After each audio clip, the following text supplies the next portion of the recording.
Hi friends, welcome to Amazon World.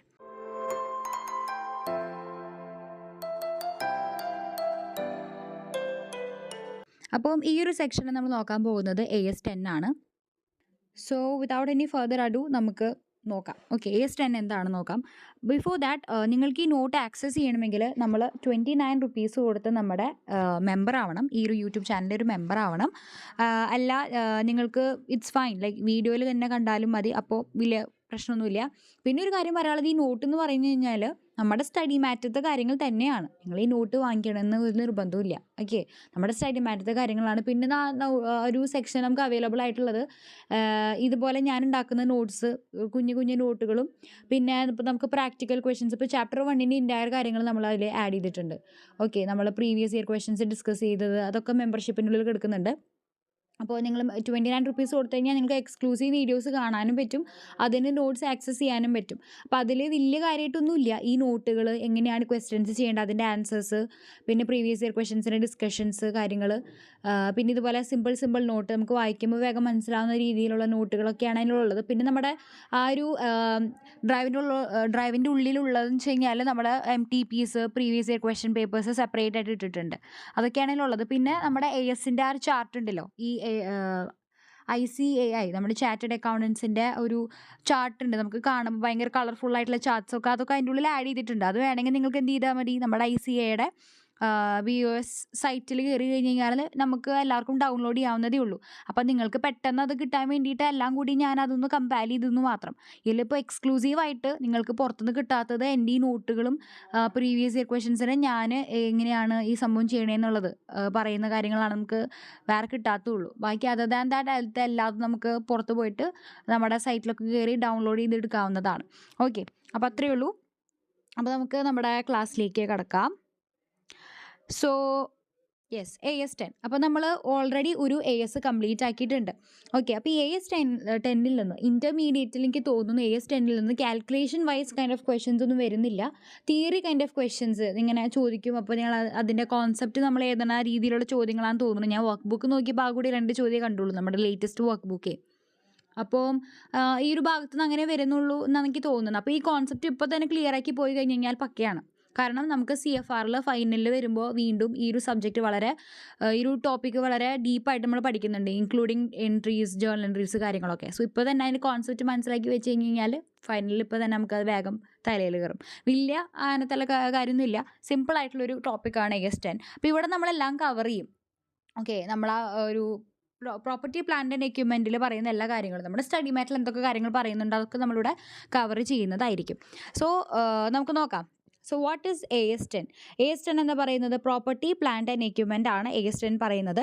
ഇതിൽ പ്രധാനമായിട്ടുള്ള കാര്യം എന്താണ്, നമ്മൾ ഇപ്പോൾ ഒരു ബാലൻസ് ഷീറ്റ്, ഒരു കമ്പനിയുടെ ബാലൻസ് ഷീറ്റ് എടുക്കുകയാണെങ്കിൽ ആ ബാലൻസ് ഷീറ്റിൻ്റെ അസറ്റ് സൈഡിൽ നമുക്ക് എന്ത് കാണാൻ പറ്റും, PPE എന്ന് പറഞ്ഞിട്ടുള്ള സെക്ഷൻ കാണാൻ പറ്റും. ഈ സെക്ഷൻ്റെ കീഴിൽ നമ്മൾ എഴുതുന്നത് എന്താണ്, ടാഞ്ചിബിൾ അസറ്റുകളാണ്. അപ്പോൾ മോർ ദാൻ 12 മന്ത്സ് അല്ലെങ്കിൽ നമുക്ക് എന്ത് പറയാം, ഒരു വർഷത്തിന് മുകളിലൊക്കെ നമ്മൾ യൂസ് ചെയ്യുന്ന ആ ഒരു കമ്പനി ഇൻകം ജനറേറ്റ് ചെയ്യാനായിട്ട് യൂസ് ചെയ്യുന്ന അസറ്റുകൾ ഏതൊക്കെയാണ് എന്നുള്ളത് നമുക്ക് ആ ഒരു ഭാഗം നോക്കി കഴിഞ്ഞ് കഴിഞ്ഞാൽ മനസ്സിലാക്കാനായിട്ട് സാധിക്കും. That is AS10. അപ്പോൾ എക്സാമ്പിൾസ് നോക്കാം. Building, machinery, vehicles, furniture, tools, ഇതൊക്കെ നമുക്ക് അറിയുന്ന കാര്യങ്ങളാണ്.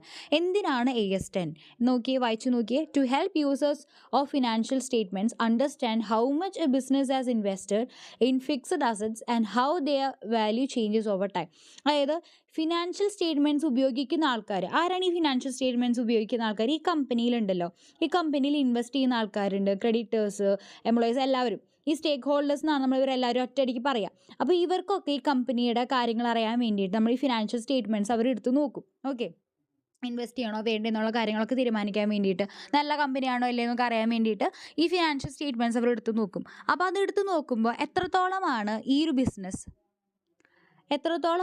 ഒരു ബിസിനസ് ഫിക്സഡ് അസറ്റിൽ ഇൻവെസ്റ്റ് ചെയ്തിട്ടുള്ളത്, വർഷങ്ങൾ കഴിയുമ്പോൾ അതിൻ്റെ വാല്യൂ എങ്ങനെയാണ് ചേഞ്ച് ചെയ്യണത് എന്നുള്ള കാര്യം വ്യക്തമായി മനസ്സിലാക്കുന്നതിന് വേണ്ടിയാണ് AS10 നമ്മൾ യൂസ് ചെയ്യുന്നത്. ഓക്കെ, അപ്പോൾ ഇതുവരെ ഓക്കെ എന്ന് വിചാരിക്കുന്നു. അടുത്തത് AS10ൻ്റെ സ്കോപ്പ്. AS10 എന്തിനാണ് നമ്മൾ അപ്ലൈ ചെയ്യുന്നത്? ബിസിനസ് ഓപ്പറേഷൻസിൽ നമ്മൾ ഉപയോഗിക്കുന്ന പ്രോപ്പർട്ടി പ്ലാൻ ആൻഡ് എക്യുപ്മെൻറ്റിന് മേലാണ് നമ്മൾ ഈ AS10 നമ്മൾ യൂസ് ചെയ്യുന്നത്. അതിൽ കുറച്ച് റെഗുലേഷൻസും കാര്യങ്ങളൊക്കെയാണ് നമ്മളിവിടെ ഡിസ്കസ് ചെയ്യുന്നത്. ഇനി AS10 ആർക്ക് അപ്ലൈ ചെയ്യില്ല? ഓക്കെ, ബിസിനസ് ഓപ്പറേഷൻസിൽ ഉപയോഗിക്കുന്ന എല്ലാ PPEക്കും പ്രോപ്പർട്ടി പ്ലാന്റ് ആൻഡ് എക്യുപ്മെൻറ്റിന് ESN അപ്ലൈ ചെയ്യും. ആർക്ക് അപ്ലൈ ചെയ്യില്ല എന്നുള്ളതാണ് അടുത്തത്. അപ്പോൾ ബയോളജിക്കൽ അസറ്റ് എന്ന് പറഞ്ഞു കഴിഞ്ഞാൽ ലിവിങ് തിങ്സ് ഒക്കെ, ട്രീസ്, അനിമൽസ്, കാര്യങ്ങൾക്ക് ഇപ്പോൾ നമ്മളിപ്പോൾ ഒരു ഡയറി ഫാം നടത്തുവാണെങ്കിൽ അതിൽ കൗസ് ഒക്കെ ഉണ്ടാവില്ലേ, അപ്പോൾ അതൊക്കെ എന്താണ്, ബയോളജിക്കൽ അസറ്റ് തന്നെയാണ്, ബയോളജിക്കൽ അസറ്റാണ്, ജീവിക്കുന്ന കാര്യങ്ങളാണ് അല്ലേ. പക്ഷേ ഇവിടെ ട്രീസ് ഉൾപ്പെടുത്തിയിട്ടുണ്ട്, ശ്രദ്ധിക്കുക. ഇവിടെ ബയോളജിക്കൽ അസറ്റിൽ ട്രീസ് ഉണ്ട്. ഇനി ഈ AS10 ഡസ് നോട്ട് അപ്ലൈ എന്ന് പറഞ്ഞിട്ടാണ് ബയോളജിക്കൽ അസറ്റ് വന്നിട്ടുള്ളത്. ഓക്കെ, അതായത് ബയോളജിക്കൽ അസറ്റിന് AS10 അപ്ലൈ ചെയ്യില്ല, ആ സാധനങ്ങൾക്ക് വേറെ ASകളുണ്ട്. പക്ഷേ ബെയറർ പ്ലാന്റ്സിന് എക്സെപ്റ്റ് ബെയറർ പ്ലാന്റ്സ് എന്ന് കൊടുത്തിരിക്കുന്നത് എന്ന് പറഞ്ഞു കഴിഞ്ഞാൽ ബെയറർ പ്ലാന്റ്സിന് AS10 അപ്ലൈ ചെയ്യും. അപ്പോൾ ഇവിടെ ഒരു എക്സാമ്പിൾ കൊടുത്തിട്ടുണ്ട്, ശ്രദ്ധിക്കുക. എന്താണ് എക്സാമ്പിൾ പറയുന്നത്? മാംഗോ ട്രീയും മാംഗോസും. അതായത് മാംഗോ ട്രീ നമ്മൾ ഉപയോഗിക്കുന്നത് നമുക്ക് എന്താ പറയുക, ഒരുപാട് വർഷങ്ങൾ നമുക്ക് മാങ്ങ ഉണ്ടാവില്ല. ഓരോ വർഷമാകുമ്പോൾ പ്രത്യേക സീസൺ ആകുമ്പോൾ എന്തുണ്ടാവും, മാങ്ങകളുണ്ടാവും. അപ്പോൾ ഈ മാങ്ങ ഞാൻ ബിസിനസ്സായിട്ട് വിൽക്കുകയാണ്. ഈ മാങ്ങ ഞാൻ പറിച്ചിട്ട് ഞാനത് വിൽക്കുവാണ്. ഓക്കെ, അപ്പോൾ അതിൻ്റെ ഒരു ബിസിനസ്സാണ്, എൻ്റെ ഒരു തരത്തിലൊരു ബിസിനസ്സാണ്. എല്ലാ വർഷവും ഞാൻ ഈ ഇതിൽ മാങ്ങ ഉണ്ടാവണു, ഞാനത് വിൽക്കുന്നു. ഓക്കെ, അപ്പോൾ ഈ ഒരു മാംഗോ ട്രീ എന്ന് പറയുന്നത് ഒരു ബെയറർ പ്ലാന്റ് ആണ്. ഞാൻ നേരെ മറിച്ച് ഈ മാംഗോ ട്രീനെയാണോ വിൽക്കുന്നത്? അല്ല, അതിലുണ്ടാകുന്ന മാംഗോസാണ്. ഈ മാംഗോസ് ഉണ്ടാകാൻ വേണ്ടിയിട്ടാണ് ഞാൻ ഈ മാംഗോ ട്രീ യൂസ് ചെയ്യുന്നത്. സോ ഈ മാംഗോ ട്രീ എന്ന് പറയുന്നത് ഒരു ബെയറർ പ്ലാന്റ് ആണ്. ആപ്പിൾ ട്രീ എന്ന് പറഞ്ഞൊരു ബെയറർ പ്ലാന്റ് ആണ്. പക്ഷേ എന്താണെന്ന് വെച്ച് കഴിഞ്ഞാൽ ഞാൻ ഈ മാംഗോ ട്രീനെ അല്ല വിൽക്കുന്നതെന്ന്. മാംഗോ ട്രീനെ ആരും വിൽക്കില്ലല്ലോ. അപ്പോൾ മാംഗോസ് ഉണ്ടാകാൻ വേണ്ടി മാംഗോ ട്രീ നമ്മൾ അങ്ങനെ വിൽക്കില്ലല്ലോ. ഓക്കെ, മാംഗോ ട്രീ അല്ല വിൽക്കുന്നത്, ഞാൻ അതിൽ ഉണ്ടാക്കുന്ന മാംഗോസ് ആണ് വിൽക്കുന്നത്. സോ ഇത് ബെയറർ പ്ലാന്റ് ആണ്. ഈ ഒരു ട്രീ ബെയർ ചെയ്യുന്ന ഫ്രൂട്ട് ഒരുപാട് വർഷങ്ങൾ ഞാനിത് വിറ്റുകൊണ്ടിരിക്കുകയാണ്. അപ്പോൾ ആ മാംഗോ ട്രീ എന്ന് പറയുന്നത് ഒരുപാട് വർഷം നിൽക്കുന്നതാണ്, മോർ ദാൻ 12 months നിൽക്കുന്നതാണ് അല്ലേ. അപ്പോൾ ആ മാംഗോ ട്രീ എന്ന് പറയുന്നത് ഒരു ബെയറർ പ്ലാന്റ് ആണ്. നേരെ മറിച്ച് ഞാൻ ഈ മാംഗോ ട്രീ വിൽക്കുവാണെങ്കിൽ, ഞാൻ ഈ മാംഗോ ട്രീ ഞാനൊന്നും ചെയ്യുന്നില്ല, മാംഗോ ട്രീയുടെ മരമാണ് ഞാൻ വിൽക്കുന്നതെങ്കിൽ അപ്പോൾ അതൊരു ബയോളജിക്കൽ അസറ്റായിട്ട് മാറും എന്നാണ് പറയുന്നത്. ഓക്കെ, അപ്പോൾ അത് ഞാൻ അധികം ടൈം കളയുന്നില്ല, ബട്ട് നിങ്ങളത് മനസ്സിലാക്കി വെക്കുക. ബയോളജിക്കൽ അസറ്റിന് AS10 അപ്ലിക്കബിൾ അല്ല, ബട്ട് ബെയറർ പ്ലാന്റ്സിന് അപ്ലിക്കബിൾ ആണ്. Now wasting assets. അപ്പം വാസ്റ്റിംഗ് അസറ്റ്സ് എന്ന് പറഞ്ഞാൽ mines, oil wells, gas fields എന്ന് പറഞ്ഞാൽ ഇവർക്കൊന്നും എന്ത് അപ്ലിക്കബിൾ അല്ല, AS10 അപ്ലിക്കബിൾ അല്ല. അതായത് നമ്മൾ ഈ നാച്ചുറൽ റിസോഴ്സസ് എന്ത് ചെയ്യുന്നു, മൈൻ ചെയ്തെടുക്കുക, അതൊക്കെ എടുക്കുകയാണല്ലോ നാച്ചുറൽ റിസോഴ്സസ്. സോ ഈ സംഭവങ്ങളൊന്നും എന്തല്ല, that is not treated as PPE. നമ്മളത് AS10 ഉൾപ്പെടുത്തില്ല, അവർക്ക് വേറെ ASകളുണ്ട്. പക്ഷേ ഒരു കാര്യമുണ്ട്, ഒരു എക്സെപ്ഷൻ ഉണ്ട്. ഈ മൈൻ ചെയ്യാൻ യൂസ് ചെയ്യുന്ന എക്യുപ്മെൻറ്റ്, ഓയിൽ വെൽസ്, ഗ്യാസ് ഫീൽഡ്സിനൊക്കെ നമ്മൾ യൂസ് ചെയ്യുന്ന എക്യുപ്മെൻ്റ് ഉണ്ടല്ലോ, ആ എക്യുപ്മെൻറ്റ് നമ്മൾ AS10 കവർ ചെയ്യും.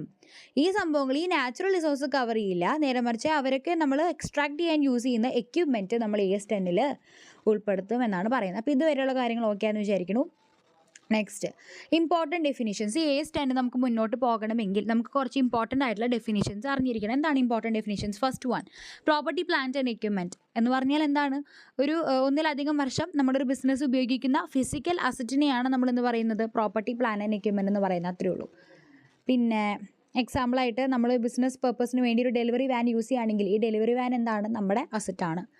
ഓക്കെ, പിന്നെ ക്യാരിങ് എമൗണ്ട് വളരെ ഇമ്പോർട്ടൻ്റ് ആണ്. അതായത് നമ്മൾ ബാലൻസ് ഷീറ്റ് എടുത്ത് നോക്കുമ്പോൾ ഈ അസറ്റിന് നേരെ കാണുന്ന ആ വാല്യൂ ഉണ്ടല്ലോ, അതിനെയാണ് നമ്മൾ പറയുന്നത് ക്യാരിങ് എമൗണ്ട് എന്ന് പറയുന്നത്. അതായത് ആ അസറ്റിൻ്റെ ഇപ്പോഴത്തെ ബുക്ക് വാല്യൂ എന്ന് പറഞ്ഞാൽ എന്താണ്? നമ്മൾ ബുക്കിൽ നോക്കുമ്പോൾ കാണുന്ന വാല്യൂ, അതായത് ബാലൻസ് ഷീറ്റ് എടുത്ത് നോക്കുമ്പോൾ അതിൽ കാണുന്ന വാല്യൂ, അതാണ് ഈ കറണ്ട് ബുക്ക് വാല്യൂ എന്ന് പറയുന്നത്. അതിന് തന്നെയാണ് നമ്മൾ ക്യാരിങ് എമൗണ്ട് എന്നും പറയുന്നത്. അതായത് എന്താണ്? നമ്മളൊരു അസറ്റ് വാങ്ങിച്ചത് 10 lakhനാണ്. ഒരു വർഷം കഴിഞ്ഞു 1 lakh ഡിപ്രിസിയേഷൻ എങ്കിൽ അതിൻ്റെ ക്യാരിങ് എമൗണ്ട് എന്താണ്? അതായത് ഒരു ലക്ഷം തേയ്മാനം കഴിഞ്ഞ് നമ്മൾ ഇപ്പോൾ അതിൻ്റെ വാല്യൂ എന്ന് പറയുന്നത് 9 ലക്ഷമാണ്. At the end of the year അതിൻ്റെ വാല്യൂ എന്ന് പറയുന്നത് 9 ലക്ഷമാണ്. So this 9 lakh is called as carrying amount.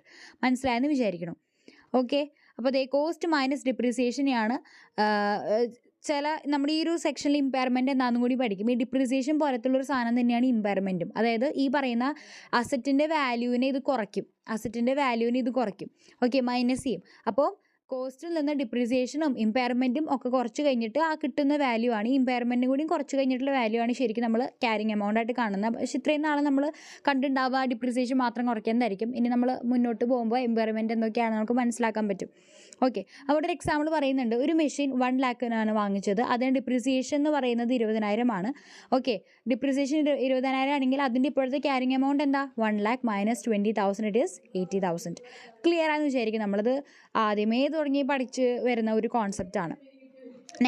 Next cost എന്ന് പറഞ്ഞാൽ എന്താണ് ഈ അസറ്റിനെ നമ്മളിപ്പോൾ യൂസബിൾ കണ്ടീഷനിലേക്ക് ഈ അസറ്റിനെ കൊണ്ടുവരുന്നത് വരെ അതുവരെ നമുക്ക് അസറ്റിനെ ഇൻകർ ചെയ്തിട്ടുള്ള കോസ്റ്റ് എന്താണ്, അതിന് മൊത്തം അടച്ചിട്ടുള്ള ടോട്ടൽ എമൗണ്ടിനെയാണ് നമ്മൾ കോസ്റ്റ് എന്ന് പറയുന്നത്. ഓക്കെ, യൂസബിൾ കണ്ടീഷനിലേക്ക് എത്തുന്ന വരെ അസറ്റ് നമ്മൾ ഇൻകർ ചെയ്തിട്ടുള്ള കോസ്റ്റിനെയാണ് will call as cost. Okay, അപ്പോൾ നമ്മൾ നേരത്തെ പറഞ്ഞില്ലേ, ഇപ്പോൾ ഈ കോസ്റ്റിൽ നിന്ന് കുറച്ചപ്പോഴാണ് നമുക്ക് ഡിപ്രീസിയേഷൻ ഇമ്പയർമെൻറ്റ് കുറയ്ക്കുമ്പോഴാണ് ഈ കറണ്ട് ബുക്ക് വാല്യൂ കിട്ടുന്നത്. ഈ കോസ്റ്റാണ് ഇവിടെ നമ്മൾ ഡിസ്കസ് ചെയ്യുന്നത്. ഓക്കെ, അപ്പോൾ ഇതിൻ്റെ ഉള്ളിൽ എന്തൊക്കെ ഉണ്ടാവാം? പർച്ചേസ് പ്രൈസ് ഉണ്ടാവാം, ട്രാൻസ്പോർട്ടേഷൻ, ടാക്സ്, ഇൻസ്റ്റോളേഷൻ, ഇതൊക്കെ ഇതിൻ്റെ ഉള്ളിൽ ഉണ്ടാവാം. അടുത്തത് ഡിപ്രീസിയേഷൻ എന്ന് പറഞ്ഞു കഴിഞ്ഞാൽ നമ്മുടെ തേയ്മാനം കാരണം നമ്മൾക്ക് ഉണ്ടാകുന്ന ആ വാല്യൂ. അപ്പോൾ അസറ്റിൻ്റെ വാല്യൂ ഇത് കുറയ്ക്കും. റിഡക്ഷൻ ഇൻ അസറ്റിൻ്റെ വാല്യൂ, ആ അസറ്റിൻ്റെ വാല്യൂ ഉണ്ടാകുന്ന റിഡക്ഷൻ എത്രയാണ്? That is what we call as depreciation. Okay, അപ്പോൾ എല്ലാ വർഷവും നമ്മളത് ഉപയോഗിക്കുമ്പോൾ അതിന് എന്തുണ്ടാവും? തേയ്മാനം ഉണ്ടാകും. അതാണ് ഡിപ്രീസിയേഷൻ എന്ന് പറയുന്നത്. ഈ ഡിപ്രീസിയബിൾ എമൗണ്ട് ആരാണെന്നാണ് അടുത്ത ചോദ്യം. നമ്മൾ SLM മെത്തേഡിൽ എങ്ങനെ ഡിപ്രീസിയേഷൻ കാണുന്നത്? കോസ്റ്റിൻ്റെ ഉള്ളിൽ നിന്ന് നമ്മൾ എന്ത് കാണും? നമ്മൾ ഈ ഒരു അസറ്റ് വിൽക്കുവാണെങ്കിൽ ഒരു 5-6 വർഷം കഴിഞ്ഞ് അതിൻ്റെ യൂസ്ഫുൾ ലൈഫ് കഴിഞ്ഞ് വിൽക്കുവാണെങ്കിൽ നമുക്ക് എത്ര കിട്ടും എന്ന് പറയുന്നതാണ് എന്ത്? Residual value. അതാണ് അടുത്ത് വരുന്നത്. ഓക്കെ, ആ റെസിജ്വൽ വാല്യൂ കോസ്റ്റിൽ നിന്ന് കുറച്ച് നമ്മൾ എത്ര വർഷത്തേക്കാണ്, അതാണ് എത്രയാണ് ഇതിൻ്റെ യൂസ്ഫുൾ ലൈഫ്. ഓക്കെ, എത്രയാണ് ഇതിൻ്റെ യൂസ്ഫുൾ ലൈഫ്, അതിനെ വെച്ചിട്ട് യൂസ്ഫുൾ ലൈഫ് കൊണ്ട് നമ്മൾ ഡിവൈഡ് ചെയ്യുമ്പോൾ നമുക്ക് കിട്ടുന്നതാണ് എന്ത്? ഡിപ്രീസിയേഷൻ്റെ എമൗണ്ട് അല്ലേ. ഓക്കെ, അപ്പോൾ ഇവിടെ ഈ യൂസ്ഫുൾ ലൈഫ് ഇതൊക്കെ കളയാം. ഓക്കെ, ഈ ഒരു സംഭവം ഈ കോസ്റ്റിൽ നിന്ന് റെസിജ്വൽ വാല്യൂ കുറച്ചിട്ടുള്ള വാല്യൂ ഈ സാധനത്തിൻ്റെ മേത്താണ് ഈ കിട്ടുന്ന, ഇത് കുറച്ച് കഴിഞ്ഞ് കിട്ടുന്ന വാല്യൂവിൻ്റെ മേത്താണ് നമ്മൾ എത്ര വർഷം എന്ന് വെച്ച് കഴിഞ്ഞാൽ ഇപ്പോൾ 6 വർഷമാണെങ്കിൽ 6 വർഷത്തിന് ലൈക്ക് ഓരോ വർഷം നമ്മൾ ഡിപ്രീസിയേഷൻ എമൗണ്ട് നമ്മൾ മനസ്സിലാക്കുന്നത്. ഓക്കെ, അപ്പോൾ ഈ ഒരു വാല്യൂ, ഈ കോസ്റ്റ് മൈനസ് റെസിജ്വൽ വാല്യൂ, ഇതിനെയാണ് നമ്മൾ ഡിപ്രീഷിയബിൾ എമൗണ്ട് എന്ന് പറയുന്നത്. കാരണം ഈ എമൗണ്ട് മേത്താണ് നമ്മൾ ഡിപ്രീസിയേഷൻ കാൽക്കുലേറ്റ് ചെയ്യുന്നത് ശരിക്കും പറഞ്ഞാൽ. ഓക്കെ, ഇപ്പോൾ നമുക്ക് റെസിജ്വൽ വാല്യൂ ഇല്ലെങ്കിൽ നമ്മൾ കോസ്റ്റ് തന്നെ കൊടുക്കുക. റെസിജ്വൽ വാല്യൂ ഉള്ള സ്ഥലത്ത് നമ്മൾ റെസിജ്വൽ വാല്യൂ കുറയ്ക്കണം എന്ന് പറഞ്ഞിട്ടുണ്ടായിരുന്നു. ആഫ്റ്റർ ഇറ്റ്സ് യൂസ്ഫുൾ ലൈഫ് എത്രയ്ക്കാണ് ഇത് വിൽക്കുന്നത്, അതാണ് റെസിജ്വൽ വാല്യൂ എന്ന് പറയുന്നത്. ഈ value cost minus residual value നമുക്കൊരു വാല്യൂ കിട്ടും. അതിനെയാണ് നമ്മളിപ്പോൾ നേരത്തെ പറഞ്ഞ എക്സാമ്പിളിൽ 1 lakh ആണ് ഇതിൻ്റെ കോസ്റ്റ്. ഇതിൻ്റെ 5 years ആണെന്ന് വിചാരിക്കുക. 5 years ആണ് ഇതിൻ്റെ യൂസ്ഫുൾ ലൈഫ്. ഇത് 5 വർഷം കഴിഞ്ഞിട്ട് വിൽക്കുമ്പോൾ നമുക്ക് ഒരു എത്ര കിട്ടും? 30,000 രൂപ കിട്ടുമെന്ന് വിചാരിക്കുക. അപ്പോൾ ഈ ഒരു കേസിൽ ഡിപ്രീസിയബിൾ എമൗണ്ട് എത്രയാണ്? 1 lakh - 30,000 ചെയ്യാം. എന്ന് പറഞ്ഞാൽ 70,000 ആണ് എന്താ? ഡിപ്രീസിയബിൾ എമൗണ്ട് എന്ന് പറയുന്നത്. അണ്ടർസ്റ്റുഡ്? സോ ഇത് ക്ലിയർ ആയെന്ന് വിചാരിക്കുന്നു. അധികം നേരം കളയണില്ല, ഓൾറെഡി കളഞ്ഞു എന്ന് തോന്നൂല്ലേ. അടുത്തത് റെസിജ്വൽ വാല്യൂ എന്ന് പറഞ്ഞാൽ നേരത്തെ ഞാൻ പറഞ്ഞു, ഒരു അസറ്റ് അതിന് യൂസ്ഫുൾ ലൈഫ് കഴിഞ്ഞ് കഴിഞ്ഞാൽ അതിനെ നമ്മൾ വിൽക്കുവാണെങ്കിൽ ഒക്കെ എക്സ്പെക്റ്റ് ചെയ്യാണ് നമ്മളതിന് വിൽക്കുമായിരുന്നുവെങ്കിൽ, അല്ലെങ്കിൽ ശരി ചില സമയത്ത് വിൽക്കില്ല, അപ്പോൾ വിൽക്കുമായിരുന്നുവെങ്കിൽ ഇതിന് യൂസ്ഫുൾ ലൈഫ് കഴിഞ്ഞാൽ നമ്മൾ വിൽക്കുവാണെങ്കിൽ ആ അസറ്റിൻ്റെ കിട്ടുന്ന എക്സ്പെക്റ്റ് ചെയ്യുന്ന വാല്യൂ എത്രയാണ്? That is what we call as residual value. Already നമ്മൾ എക്സ്പ്ലെയിൻ ചെയ്താണ്. എക്സാമ്പിൾ ഉണ്ട്. ഒരു കാർ 5 ലക്ഷം രൂപയ്ക്ക് വാങ്ങിച്ചു, അതിന് 5 വർഷം കഴിഞ്ഞിട്ട് അതിന് 50,000 രൂപ കിട്ടുമെന്നാണ് നമ്മൾ എക്സ്പെക്റ്റ് ചെയ്യുന്നത്. So in this case residual value എന്ന് പറയുന്നത് എന്താണ്? 50,000 ആണ്. അടുത്തത് useful life. Time or usage limit for which the asset expected to be used. എത്ര വർഷമാണ് ഈ അസറ്റ് നമുക്ക് ഉപയോഗിക്കാൻ സാധിക്കുന്നത്, എക്സ്പെക്റ്റ് ചെയ്യുന്നത്? That life is called as useful life. അത്രയും വർഷം. അപ്പോൾ നമുക്കത് വർഷത്തിൽ കാണിക്കാം. എത്ര യൂണിറ്റ്സ് ആണ് ഈ പറയുന്ന പ്രോപ്പർട്ടി, പ്ലാന്റ് ആൻഡ് മെഷീന് ഉണ്ടാക്കാൻ പറ്റുന്നത്, അതിൻ്റെ കണക്കിലും കാണിക്കാൻ പറ്റും. നമ്മൾ പൊതുവേ കണ്ടിട്ടുണ്ടാവുക ഇയേഴ്സിൻ്റെ ബേസിൽ കാണിക്കുന്നതായിരിക്കും. അപ്പോൾ 10 years അല്ലെങ്കിൽ ഈ ഒരു പറയുന്ന ഒരു മെഷീൻ നമുക്ക് 1 ലക്ഷം പ്രിൻ്റ് ഉണ്ടാക്കാമെന്നൊക്കെ പറയാം. നമ്മൾ കൂടുതലും ഈ ഒരു സാധനമായിരിക്കും കണ്ടിട്ടുണ്ടാവുക. അതാണ് യൂസ്ഫുൾ ലൈഫ്. ഫെയർ വാല്യൂ എന്ന് പറഞ്ഞാൽ എന്താണ്? The praise the asset can fetch in the open market under fair conditions. അതായത് ഈ ഒരു പറയുന്ന മെഷീൻ അല്ലെങ്കിൽ പ്രോപ്പർട്ടി, പ്ലാന്റ് ആൻഡ് എക്യുപ്മെൻറ്റ് ഞാൻ മാർക്കറ്റിൽ പോയിട്ടാണ് വാങ്ങിക്കുന്നതെങ്കിൽ ഒരു ഇൻഫ്ലുവൻസും പ്രൈസിൽ ഉണ്ടാകുന്നില്ല. ജസ്റ്റ് ഞാൻ ഓപ്പൺ ആയിട്ടുള്ള ഒരു മാർക്കറ്റിലാണ് പോയിട്ട് വാങ്ങിക്കുന്നതെങ്കിൽ ആ അസറ്റിൻ്റെ പ്രൈസ് എത്രയാണ്? That is what we call as fair value. അടുത്തത് ഇമ്പയർമെൻറ്റ് ലോസ്. ഇതാണ് ഞാൻ പറഞ്ഞത്. ഇമ്പയർമെൻറ്റ് ലോസ് എന്ന് പറഞ്ഞൊരു കോൺസെപ്റ്റ് വരും. അപ്പം ഈ ഇമ്പയർമെൻറ്റ് ലോസ് പറഞ്ഞു തരാം. നമ്മൾ നേരത്തെ ക്യാരിങ് എമൗണ്ട് എന്ന് പറഞ്ഞൊരു എമൗണ്ട് പറഞ്ഞില്ലേ, ക്യാരിങ് എമൗണ്ട് അതെന്ന് പറഞ്ഞാൽ ബുക്ക് വാല്യൂ. നമ്മൾ ഡിപ്രീസിയേഷൻ കുറച്ച് കഴിഞ്ഞിട്ട് അസറ്റിൻ്റെ ബാക്കി വരുന്ന വാല്യൂ എത്രയാണ് നമ്മൾ ബാലൻസ് ഷീറ്റിൽ കാണാൻ പറ്റും. അതാണ് ക്യാരിങ് എമൗണ്ട് എന്ന് പറയുന്നത്. അപ്പോൾ ഈ ക്യാരിങ് നമ്മൾ യൂഷ്വലി പറയുന്ന ഈ അസറ്റ് വിൽക്കുവാണ്. ഓക്കെ, ഈ അസറ്റ് വിൽക്കുവാണ്, ഒരു വർഷമൊക്കെ കഴിഞ്ഞിട്ട് വിൽക്കുവാണെങ്കിൽ പൊതുവേ നമ്മൾ ഈ ക്യാരിങ് എമൗണ്ടിനേക്കാളും വലിയൊരു എമൗണ്ട് പറയും അല്ലേ, എന്നാലും നമുക്ക് ലാഭം ഉണ്ടാവുള്ളൂ. നമ്മൾ ആ ഡിപ്രീസിയേഷൻ കുറച്ച് കഴിഞ്ഞിട്ട് കിട്ടുന്ന ആ വാല്യൂവിൻ്റെക്കാളും കൂടുതൽ വാല്യൂക്ക് നമ്മൾ പറഞ്ഞാലേ നമുക്ക് ലാഭം ഉണ്ടാവുള്ളൂ. ഓക്കെ, അപ്പോൾ യൂഷ്വലി നമ്മൾ അങ്ങനെ പറയാം. പക്ഷേ ചില കേസുകളിൽ ഈ പറയുന്ന ക്യാരിങ് എമൗണ്ട് ആയിരിക്കും വലുതാവുക. ഈ പറയുന്ന അസറ്റ് കാരണം നമുക്ക് ഒന്നെങ്കിൽ 2 കേസസ് ഉണ്ട്. ഒരു റിക്കവറബിൾ എമൗണ്ട് എന്ന് പറഞ്ഞ സാധനം കയറി വരുന്നുണ്ട്. എന്താണ് റിക്കവറബിൾ എമൗണ്ട് എന്നുള്ളത് പറഞ്ഞു തരാം. നിങ്ങൾക്ക് CFR അത് കൂടുതൽ ഫൈനലാകുമ്പോൾ നിങ്ങൾക്ക് കുറച്ചുകൂടി അധികം പഠിക്കാനുണ്ട്. ഇവിടെ എത്രത്തോളം നിങ്ങൾക്കത് ടെസ്റ്റ് ചെയ്യുമെന്നുള്ള കാര്യം എനിക്കിപ്പോഴും കൃത്യമായിട്ടില്ല. ഓക്കെ, ക്വസ്റ്റ്യൻസ് ഒക്കെ നോക്കുമ്പോൾ ഇനി ഇതിൻ്റെ പ്രാക്ടിക്കൽ വെർഷൻ വരുമോ എന്നുള്ളത് ചിലപ്പോൾ വരുമേ. കാരണം ഓൾറെഡി ഇതിനെപ്പറ്റി ബേസിക്കായിട്ട് പറഞ്ഞു പോകുന്നുണ്ട്. Even though that is no practical questions ഒന്നും ഇല്ലെങ്കിൽ പോലും ഇതിനെപ്പറ്റി എല്ലാം പറഞ്ഞു പോകുന്നുള്ള കാരണം പറഞ്ഞു പോവാം. ഓക്കെ, അപ്പോൾ ഞാൻ പറഞ്ഞു നമുക്ക് യൂഷ്വലി ക്യാരിങ് എമൗണ്ടിനേക്കാളും വലിയൊരു എമൗണ്ട് ആയിരിക്കും നമ്മൾ പറയാം. ഇനി പറയുന്നത് ഈ അസറ്റ് ഉണ്ടല്ലോ, ഈ അസറ്റ് കാരണം നമുക്ക് ജനറേറ്റ് ചെയ്യുന്ന ഇൻകം ആയിരിക്കാം, അല്ലെങ്കിൽ ഈ അസറ്റ് നമ്മൾ വിൽക്കുമ്പോൾ കിട്ടുന്ന ഇൻകം ആയിരിക്കാം. ഓക്കെ, ഈ അസറ്റ് കാരണം നമുക്ക് ബെനിഫിഷ്യലായി വരുന്ന ഒരു ഇൻകം, ആ ഇൻകത്തെക്കാളും വലുതായി നിൽക്കുവാണ് ഈ ക്യാരിങ് എമൗണ്ട്. ഓക്കെ, അപ്പോൾ ആ ഒരു വാല്യൂവിനാണ് റിക്കവറബിൾ എമൗണ്ട് എന്ന് പറയുന്നത്. അതായത് ഈ അസറ്റ് കാരണം ഉണ്ടാകുന്ന എമൗണ്ട് എന്ന് പറയുമ്പോൾ നമ്മൾ ഈ അസറ്റ് കാരണം ചിലപ്പോൾ എന്തെങ്കിലും സാധനങ്ങൾ ഉണ്ടാക്കായിരിക്കാം, എന്നിട്ട് അത് വിറ്റിട്ടായിരിക്കാം നമ്മുടെ കമ്പനിയുടെ മെയിൻ ബിസിനസ് എന്ന് പറയുന്നത് അല്ലേ. അപ്പം ആ സാധനം വിറ്റിട്ട് നമുക്ക് എക്സ്പെക്റ്റ് ചെയ്യാണ് ഒരു വർഷം നമ്മളിങ്ങനെ പറയില്ല, ഓരോ വർഷം നമ്മൾ ഇത്ര ക്യാഷ് ഫ്ലോസ് ഒക്കെ ഉണ്ടാകും. ഈ ക്യാഷ് ഫ്ലോസിനൊക്കെ പ്രസൻറ്റ് വാല്യൂ ആക്കിയിട്ട് നമ്മൾ എന്ത് ചെയ്യും, അതിൻ്റെ ഇപ്പോഴത്തെ വാല്യൂ നോക്കും. ഈ ഒരു അസറ്റ് കാരണം ഇനി വരാൻ പോകുന്ന വർഷങ്ങളിൽ നമുക്കുണ്ടാകുന്ന ക്യാഷ് ഇൻഫ്ലോസ്, നമ്മുടെ കമ്പനിയുടെ ഉള്ളിലേക്ക് ഒഴുകാൻ പോകുന്ന ക്യാഷ് ഇൻഫ്ലോസ് എന്തൊക്കെയായിരിക്കും, അതിൻ്റെ ഒരു പ്രസൻറ്റ് വാല്യൂ എടുക്കും. ഓക്കെ, അതിനാണ് വാല്യൂ ഇൻ യൂസ് എന്ന് പറയുന്നത്. ഓക്കെ, ഈ വാല്യൂ ഇൻ യൂസ് എന്ന് പറഞ്ഞാൽ ഈ അസറ്റ് കാരണം നമ്മുടെ കമ്പനിക്ക് ഉണ്ടാകുന്ന ഭാവിയിൽ ഉണ്ടാകാൻ പോകുന്ന ഇൻകം, അതിൻ്റെ പ്രസൻറ്റ് വാല്യൂ എടുക്കും. അല്ലെങ്കിൽ മറ്റെന്തെങ്കിലും ഈ പറഞ്ഞ അസറ്റ് കാരണം നമുക്ക് ഉണ്ടാകുന്ന എന്തെങ്കിലും ഒരു വാല്യൂ, ഒരു ഇൻകം തൽക്കാലം നിങ്ങളിങ്ങനെ മനസ്സിലാക്കി വയ്ക്കുക. അതിനാണ് നമ്മൾ റിക്കവറബിൾ എമൗണ്ട് എന്ന് പറയുന്നത്. ഓക്കെ, അസറ്റ് കാരണം നമുക്ക് കിട്ടുന്ന റിക്കവർ ചെയ്യുന്ന എമൗണ്ട് എന്ന് പറയുന്നത്. ഓക്കെ, അപ്പോൾ ഈ റിക്കവറബിൾ എമൗണ്ടിനേക്കാളും വലുതായിട്ട് നിൽക്കുവാണ് ആര്, carrying amount. Okay, carrying amount വലുതായി നിൽക്കുവാണ് റിക്കവറബിൾ എമൗണ്ടിനേക്കാളും. ഇങ്ങനൊരു അവസ്ഥയുണ്ടെങ്കിൽ നമ്മൾ പറയാം അവിടെ ഇമ്പയർമെൻറ്റ് ലോസ് ഉണ്ട് എന്നാണ്. ഓക്കെ, അപ്പോൾ നമ്മൾ ഇമ്പയർമെൻറ്റ് ലോസ് കണ്ടുപിടിക്കുന്നത് അങ്ങനെ തന്നെയാണ്. Carrying amount minus recoverable amount ചെയ്യുമ്പോൾ ഈ കിട്ടുന്ന വാല്യൂ ആണ് എന്ത്, ഇമ്പയർമെൻറ്റ് ലോസ്. ഫൈൻ, നമുക്ക് നോക്കാം എക്സാമ്പിൾ എന്താ കൊടുത്തിരിക്കുന്നത്. Book value 1 lakh but due to damage it's now worth only 60,000. അപ്പോൾ ഈ എന്തെങ്കിലും ഒരു കാരണം കൊണ്ടാണ് ഈ ഇമ്പയർമെൻറ്റ് ഉണ്ടാകുന്നത്. അപ്പോൾ നമ്മുടെ ഇവിടെ കേസിൽ ഡാമേജ് വന്നിട്ടുണ്ട്, അതുകൊണ്ട് 1 ലക്ഷം ബുക്ക് വാല്യൂ ഉള്ള നമ്മുടെ ബാലൻസ് ഷീറ്റിൽ 1 lakh ആണ് കാണിച്ചിട്ടുള്ളത്. അപ്പോൾ എന്തൊരു ഡാമേജ് കാരണം ഇതിനിപ്പോൾ വാല്യൂ എന്ന് പറയുന്നത് 60,000 ഇതിന് വെർത്ത് എന്ന് പറയുന്നത്, അതാണ് കണ്ടത് വെർത്ത്. ഈ ഒരു അസറ്റ് കാരണം നമുക്ക് ഉണ്ടാകുന്നത് ചിലപ്പോൾ വിൽക്കുമ്പോൾ കിട്ടുന്നതായിരിക്കാം, അല്ലെങ്കിൽ അത് നമ്മുടെ ബിസിനസ്സിൽ തന്നെ കണ്ടിന്യൂ ചെയ്യുവാണെങ്കിൽ നമുക്ക് അതിൽ നിന്ന് കിട്ടുന്ന വാല്യൂ ആയിരിക്കാം, എന്ത് വേണമെങ്കിലും ആയിരിക്കാം ഈ റിക്കവറബിൾ എമൗണ്ട്. ഓക്കെ, നമ്മൾ CFR പഠിക്കുമ്പോൾ പ്രധാനമായിട്ട് 2 കാര്യങ്ങളാണ്, അത് ഞാൻ ഇപ്പോൾ പറയുന്നില്ല, ജസ്റ്റ് ഇങ്ങനെ മനസ്സിലാക്കി വയ്ക്കുക. ഈ ഒരു അസറ്റിൻ്റെ വർത്ത് ചിലപ്പോൾ നമ്മളത് ഭാവിയിൽ അസറ്റ് നമ്മുടെ ബിസിനസ്സിൽ യൂസ് ചെയ്യുമ്പോൾ ഉണ്ടാകുന്ന വാല്യൂ ആയിരിക്കാം, അല്ലെങ്കിൽ നമ്മളത് വിൽക്കുമ്പോൾ കിട്ടുന്ന വാല്യൂ ആയിരിക്കാം.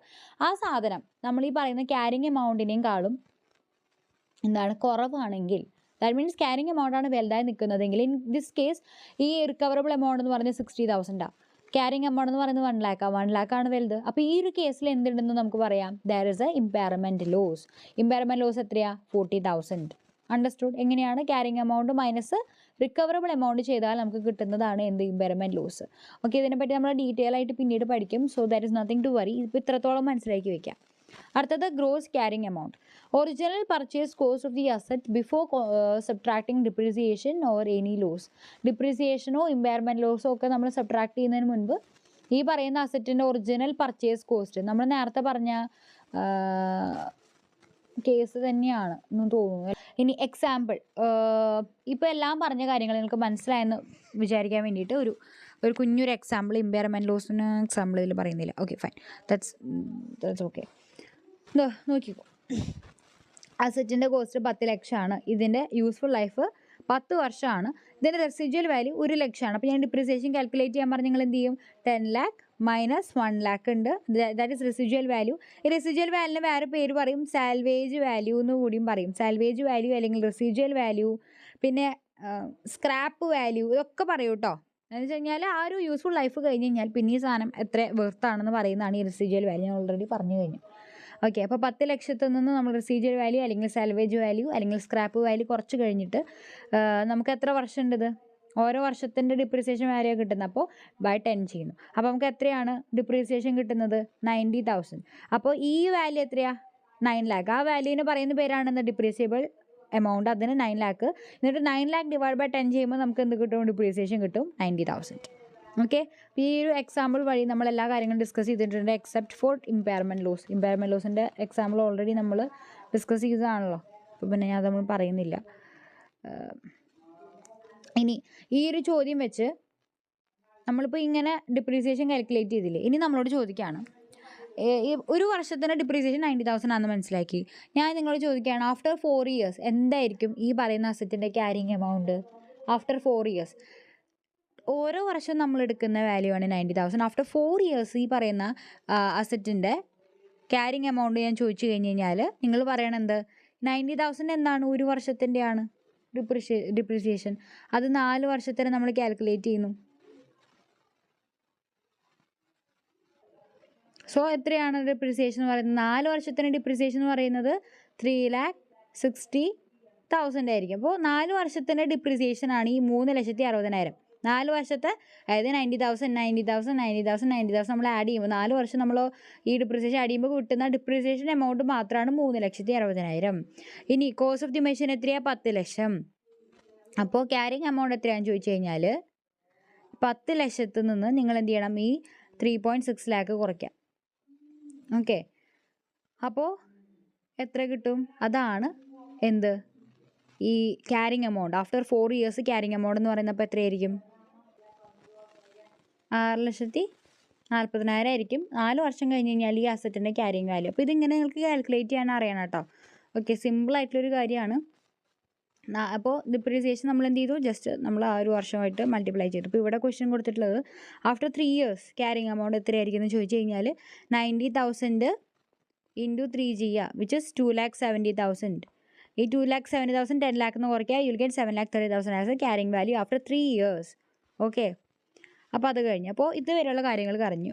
ഇനി നമുക്ക് ഈ ഒരു സെക്ഷനിൽ വളരെ ഇമ്പോർട്ടൻ്റ് ആയിട്ട് പഠിക്കാനുള്ള കാര്യങ്ങളാണ് ഇനി നമ്മൾ മുന്നോട്ട് ഡിസ്കസ് ചെയ്യാൻ പോകുന്നത്. സോ ടിൽ ഹിയർ നിങ്ങൾക്ക് ഓക്കെ ആണെന്ന് വിചാരിക്കുന്നു. ഇപ്പോൾ നമ്മൾ ഇതുവരെ ഡിസ്കസ് ചെയ്തത് വളരെ ബേസിക് ആയിട്ടുള്ളൊരു കാര്യമാണ്, എക്സെപ്റ്റ് ഫോർ ദ ടോപ്പിക് ഏത്? Impairment loss. അത് പുതിയതായിരിക്കാം നിങ്ങൾക്ക്. ഓക്കെ, ഇപ്പോൾ ഇതുവരെയുള്ള കാര്യങ്ങൾക്ക് ഓക്കെ ആണെന്ന് വിചാരിക്കുന്നു. ഇത് കണ്ടു കഴിഞ്ഞതിന് ശേഷം മാത്രം നിങ്ങൾ അടുത്ത വീഡിയോ കാണാം. So thank you for watching and rock your studies.